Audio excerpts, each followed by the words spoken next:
Paris, la ville lumière et de l'éternel amour, je vous offre une nouvelle vidéo pour continuer le combat de la vie. Oh les cœurs, à cœur veillant, rien n'est impossible, chers amis.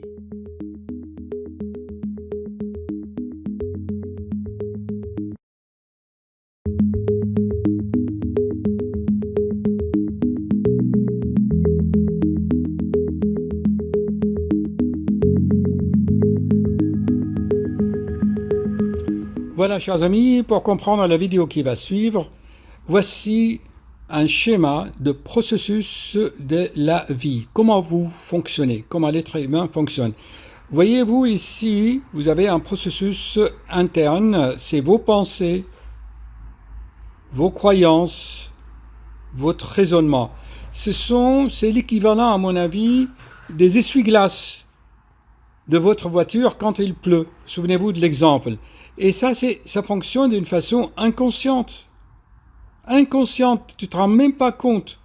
Le peu de choses qui arrivent à ta conscience, c'est vraiment à peine 10%. Hein. D'accord ? Ensuite, tu as les états internes. Ce sont tes émotions, les affects, les sentiments. C'est ce qui te donne le feu, qui augmente la chaleur de ton sang. Et tout cela, et en fonction de ces deux éléments, eh bien, tu vas agir, tu vas te comporter, tu vas marcher, tu vas courir, tu vas donner une claque ou une fessée à quelqu'un, ou tu cries, tu te comportes verbalement, tes regards et toutes sortes. Donc, gardez bien ce schéma. Alors, ça vous êtes dans un véhicule et votre esprit est le pilote, le conducteur de la voiture. D'accord ? Si le système électronique ne fonctionne pas ou qu'il est bloqué, qu'il bug. Tu te rappelles quand la voiture ne veut pas démarrer, qu'est-ce que tu fais? Tu lui imposes le mouvement. Tu la pousser la voiture. Eh bien, l'être humain, c'est comme ça. Il faut le pousser à faire quelque chose. Il faut pousser pour aller dans une salle de gym. Il faut le motiver. Et comment? Eh bien, il y a des thérapeutes, des psychologues, des amis autour de lui, changer son alimentation pour changer ses émotions, ses sentiments pour le motiver. Personne n'est feignant, personne n'est stupide, seulement il manque de motivation. Et c'est pour ça que je me fâche, je dis stupid man, parce que motive-toi, fais quelque chose. Tu lui imposes un comportement. C'est-à-dire, tu te crées des habitudes. Moi, je vous avais dit que chaque fois que j'ai les mains vides, que je n'ai pas de course, que je monte chez moi, je monte les 4 étages. Je me suis imposé une discipline. Allez, nous allons écouter ensemble le travail d'aujourd'hui, de ce week-end. Ok ? Voilà, chers amis, je vais vous faire l'introduction ou la présentation d'une vidéo que j'ai tournée dans la nature. Pourquoi j'ai mis cette photo ? Nos pensées sont créatrices. Tu peux créer ton paradis ou ton enfer, c'est toi qui décides. Tu es responsable de ta vie, du chemin de ta vie, en fonction de tes pensées. Quand tu es dans les pensées, c'est que tu tournes en rond. À ce moment-là, il faut agir sur le pôle mouvement ou sur le pôle émotion. Souviens-toi des 3 pôles que je t'avais expliqués. Tu es sur un chemin. C'est ta façon de voir la vie selon tes croyances, selon tes pensées, qui va déterminer ton état émotionnel et ton état comportemental. Quand un des pôles déborde, il faut que tu agisses sur l'autre. Regarde. Tu es comme dans un véhicule. Le véhicule, c'est ton corps. Le moteur, c'est ton cerveau. Les essuie-glaces et les vitres, c'est ce que tu fabriques, ce que tu crées, ce que tu as comme croyance, comme tu as été formaté, comme tu as été conditionné. Tu comprends? Maintenant, tu es sur le chemin de la vie, je le répète. Ton esprit, ton cœur ne peut plus voir la route car il y a le vitre, la pluie, qui l'empêche de voir.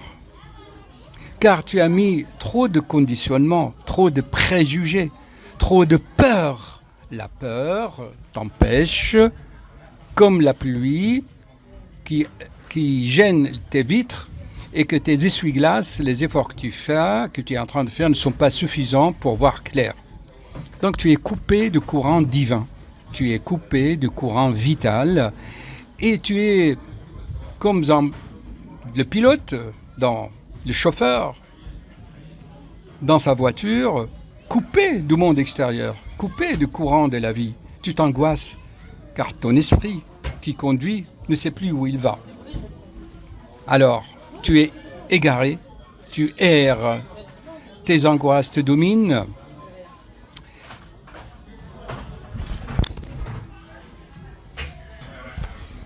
Et tu vas m'envoyer des images comme ça, des messages.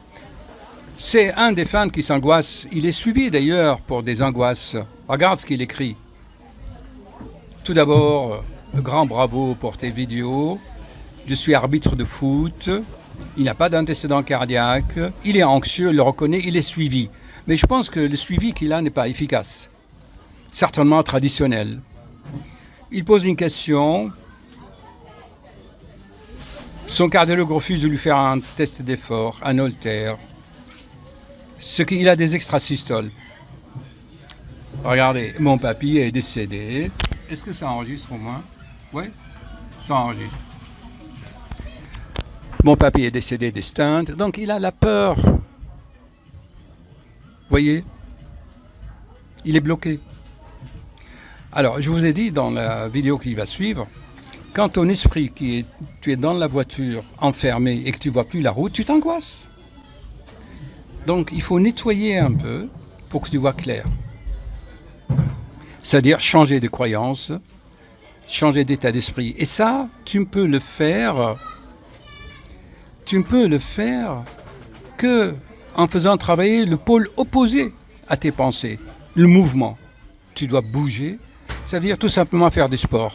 Mais cette solution que je propose, ou que beaucoup de proposent, c'est tellement simple que les gens ne veulent pas, ils n'y croient pas, parce que ce n'est pas à la hauteur de leurs attentes. Ils sont déçus parce que la solution est simple. Alors, je suis désolé, quand je vois un être humain qui s'est coupé lui-même du courant de la vie, vous savez, je n'ai pas d'estime pour lui, parce qu'on a tout fait pour lui, mais il ne le veut pas. Il ne le veut pas.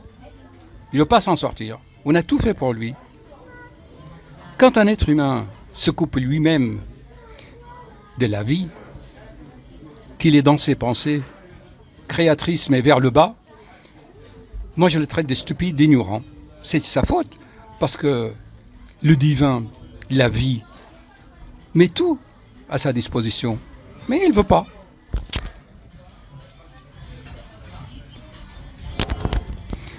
Alors, il est aidé, cette personne.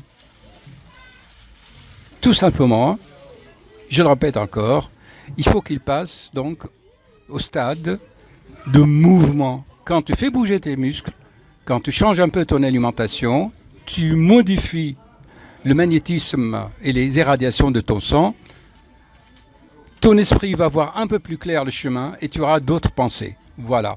Donc écoutez ma colère. Je suis désolé si je traite les gens parfois de stupides, imbéciles, car ils le méritent bien. Car un animal est mieux. Un animal comprend. Mais des êtres humains sont descendus tellement bas qu'ils sont moins que les animaux. Je suis désolé. Ils ont tout. Ils ont été couvés, gâtés par leurs parents. Il a 28 ans, ce type. Il a tout. Mais qu'est-ce qui lui manque encore? Il est coupé, tout simplement, de cette énergie vitale dont j'en parle souvent, de courant divin, tout simplement. Écoutez ma colère. Merci. Chers amis internautes, je me trouve, comme vous voyez, dans la nature et dans la région parisienne, il y a toujours quelque chose. Voici, je suis là devant un stade du Parc du Sud, pas loin de Paris. Ce matin, en prenant le café, je regarde mes mails comme d'habitude, je reçois une invitation d'amitié sur Facebook. Voilà comment ça se déroule les choses. On commence à me demander une amitié, ensuite on m'envoie un message sur Messenger, il commence par un peu. Il me montre son dossier normal. On arrête là les explorations, on vous a fait l'électrocardiogramme, l'échographie. Selon les recommandations, chez un sportif, dans le cas actuel, on peut tourner vers... Je vais vous montrer le stade.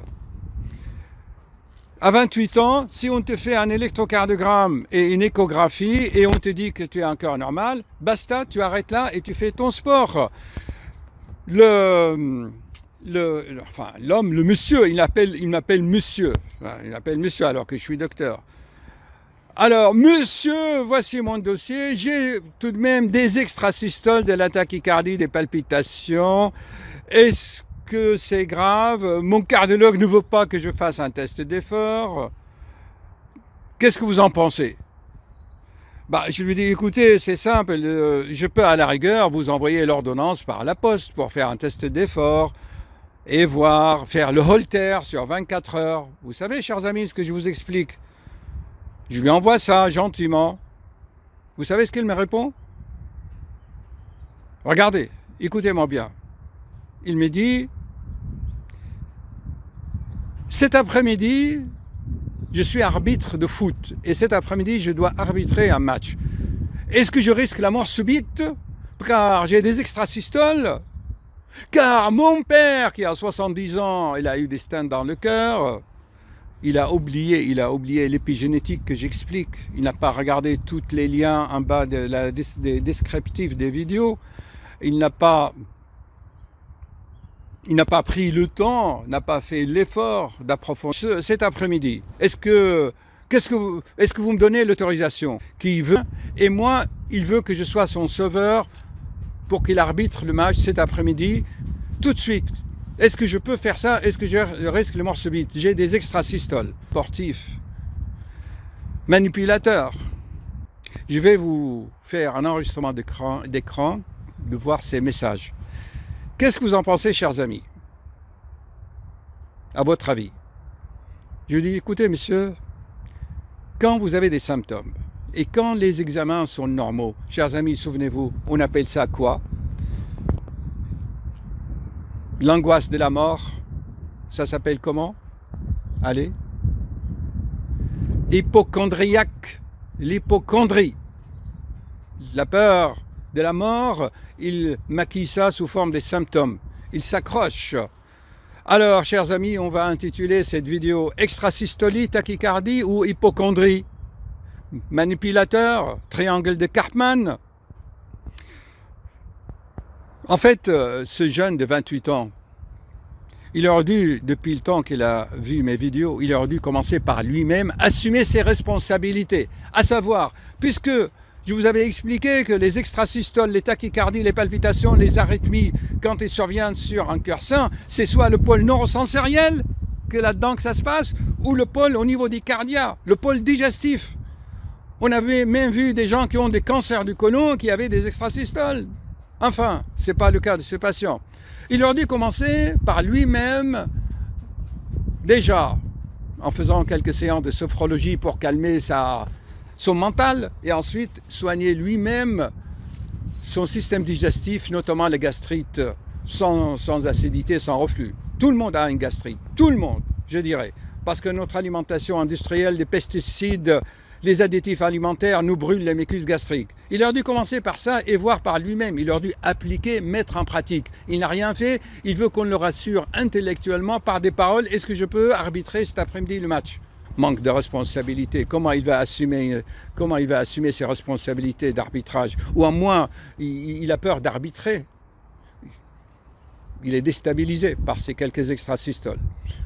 Alors, chers amis, je vous répète encore, si votre cardiologue vous dit que vous avez un électrocardiogramme normal et une échographie normale, et malgré ça, vous avez fait des extrasystoles, des arythmies, des cardiaques, de la fibrillation, appliquez quand même les concepts que je vous ai expliqués. Et si malgré ça, vous avez encore des arythmies cardiaques, eh bien à ce moment-là, Si vos cardiologues, vos médecins ne veulent pas, ben assumez-vous vous-même. Vous allez dans une clinique qui s'appelle Clinique des Sports. Il y en a plein en France, les cliniques des sports. Vous demandez un bilan. À ce moment-là, on vous fera l'IRM cardiaque, le test à l'effort et le holter sur 24 heures. Et l'affaire est bouclée. À moins que vous avez un terrain anxieux, peureux, et vous avez peur de la mort, et vous voulez vous accrocher à des symptômes. Chers amis, votre corps, c'est un véhicule. Votre esprit, c'est le pilote dans la voiture. D'accord? Et votre mental, c'est quoi votre mental? Votre conscience, là, conscience cérébrale, je veux dire. Pas le subconscient. Eh bien, votre mental, c'est comme de la tempête, de la pluie qui tombe sur les vitres de votre voiture et que vos stratégies, qui sont les essuie-glaces pour nettoyer le vitre, que vous voyez votre chemin de vie, ils sont incapables. Vous avez des stratégies maladives qui n'arrivent pas à enlever la buée, la pluie des vitres de la voiture. Vos essuie-glaces sont capoutes. Votre psychologie, vous êtes traumatisé, vous êtes anxieux, donc vous ne pouvez pas enlever la pluie de vitres. Donc votre esprit, votre pilote dans l'avion, il perd pied. Et vous êtes angoissé, vous êtes coupé de courant de la vie, vous êtes coupé de l'énergie vitale. Si je vous fais cette vidéo parce que ce monsieur de 28 ans m'a bouffé, bon, allez, disons 20% de mon énergie vitale matinale. Bon, je la compense par une autre énergie, de l'enthousiasme pour vous transmettre la connaissance. Regardez tous les liens dans les descriptifs où je parle d'extrasystole, d'arythmie cardiaque, tous les problèmes cardiaques, d'accord? Vous appliquez d'abord les conseils et ensuite vous me contactez. Ou vous contactez d'autres médecins ou vous ouvrez à d'autres disciplines. Donc j'espère que j'ai passé le message dans cette vidéo. Je demande à mon assistante là qui me filme, est-ce que vous voyez autre chose à ajouter, chère madame, assistante, photographe, caméraman, camérawoman plutôt? Elle dit que c'est bien. Bon, bah c'est bien, on enregistre. Bon, allez, tout va s'arranger. Merci.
Voilà, chers amis, si cette vidéo vous a plu, c'est-à-dire qu'elle vous a apporté une certaine prise de conscience, que vous avez ressenti des émotions que vous avez appréciées, diffusez cette connaissance, diffusez, et comment? Si chaque internaute partage avec 2 amis, comme vous voyez ici, à gauche de l'écran.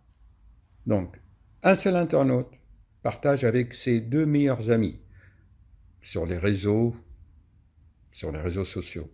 Et chaque ami à son tour, vous lui demandez de partager avec 2 autres. Et ensuite, l'autre, pareil. Ce qui fait qu'en 30 minutes, un seul internaute qui a apprécié la vidéo peut diffuser pour 1, 2, 3, 4, 5, 6, 7, pour 8 personnes. Ainsi, on élève le niveau vibratoire de l'humanité par la connaissance. Voilà. Merci de vos partages et de votre soutien. C'est la seule façon d'aider la chaîne à se développer. Rien d'autre. Le partage. Merci.